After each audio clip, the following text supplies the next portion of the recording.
Hi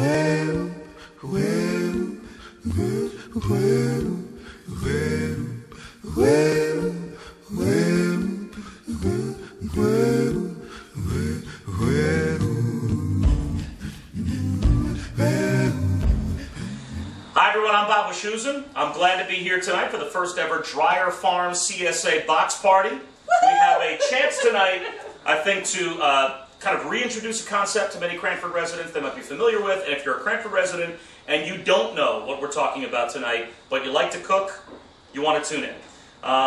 It's a concept that has been, I think, embraced by many residents in town, but probably not enough. So we have some folks here tonight that are going to help you not only embrace the concept, but understand even more about it. We've got Dawn Salerno here, who's been kind enough to volunteer her perfect kitchen.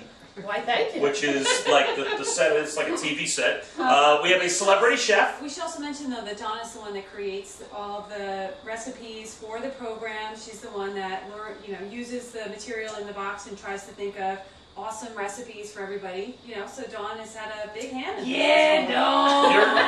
You're awesome. It's really yes. We have a celebrity chef, Michelle Bavasso, who's going to take us through all the ingredients in the box. Of course, Jessica Dreyer from Dreyer Farms. If you're familiar with Cranford, obviously you're familiar with Dreyer Farms. And her husband, Adam Costello, farmer at Whiteman's here, that's going to lend his expertise a little bit later on as well. But first, let's... Can I just interrupt you for a second? I would love for you to. And if you're not a member of CSA, I feel you gotta join it. But I've been saying over and over again, you gotta get to Whiteman's Farms. It is just such a beautiful farm, and the apples and the peaches, and now the pumpkin. Am I saying it? Is it chucking?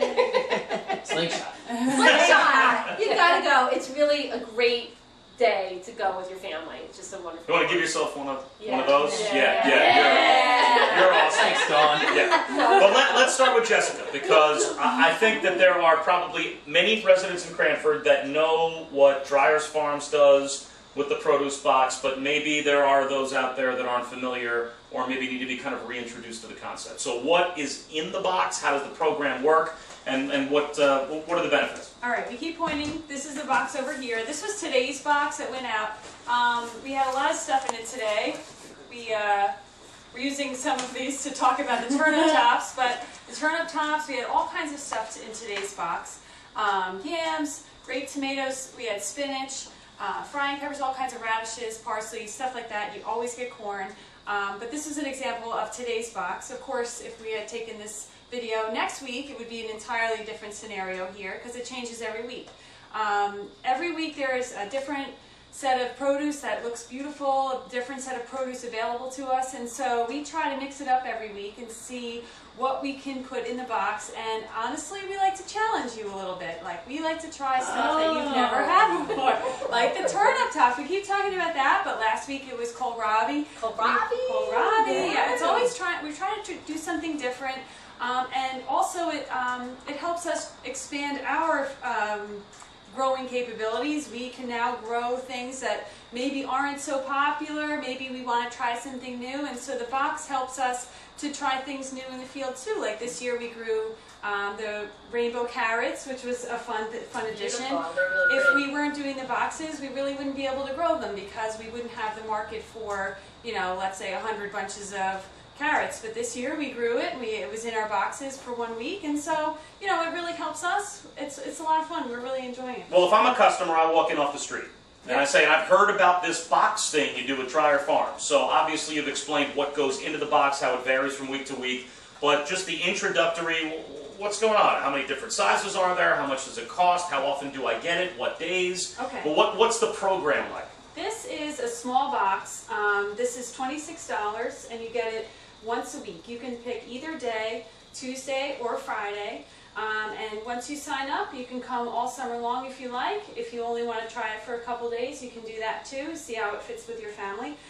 This is a small box, and I think this is a good place to start if you have a family of 4 or 5, 6 people, 7 maybe. Yeah. I think Keep you go going.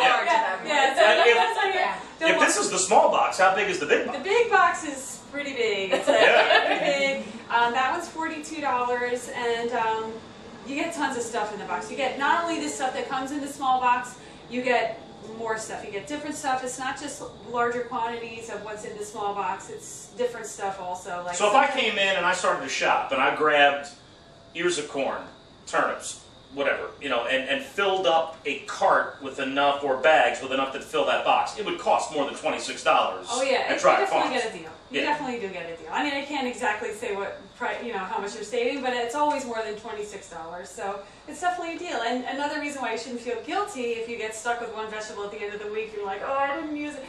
Hey, you know, you're still getting a deal. You're trying new things. It doesn't always, every week you can't use everything. If that happens, it happens. But it's a good deal, all the same. Another thing, I'm so glad you just said that, Jess. Another thing is, we're going to talk today about, oh my gosh, when you get in that situation about, oh, I didn't use something and I'm thinking about throwing it away. If you didn't have a neighbor that's not doing it, we're going to talk today about what we can do to preserve it throughout the winter, because the program doesn't last forever. It only lasts for as long as, you know, it's not the whole year. It's only as good as Jersey produce is, as long as you can farm in Jersey. So unfortunately, it doesn't last forever, and we're going to show about ways that you can have it 365 days a year, which is, I don't know, I think it's pretty exciting. Well, maybe we should start with the largest item in the box, which is the turnip tops, and that might be one of the most challenging items to try and figure out creative ways to use. So we're going to bring Michelle in now, and we're going to talk about the turnip tops and what you might be able to do with those to make sure that those don't go to waste.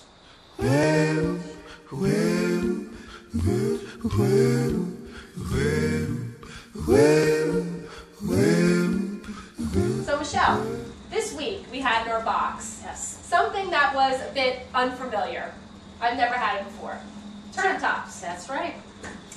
Michelle keeps calling them collards. Can't help it. They don't. They're green, just like collard greens. I'm going to come around, just show you from the box here. This is what they are. They're just gorgeous.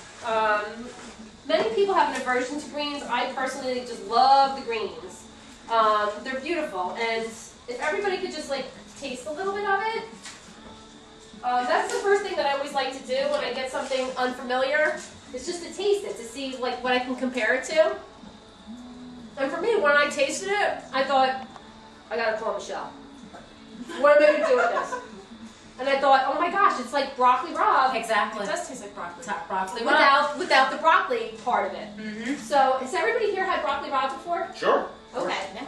So, like I said, when I get something unfamiliar, I think, who's the first person I'm gonna call? It's always gonna be Michelle. So I said, what should we do with this? So, What I usually do with a green like this, broccoli rabe, Swiss chard, anything, I will take it, clean it, I will blanch it off, which parboil it to get some of the bitterness out of it, strain it really well, get the water out, and I just saute it with some garlic, shallots, extra virgin olive oil, salt and pepper, and if you're like me, I like a little bit of the hot pepper in it.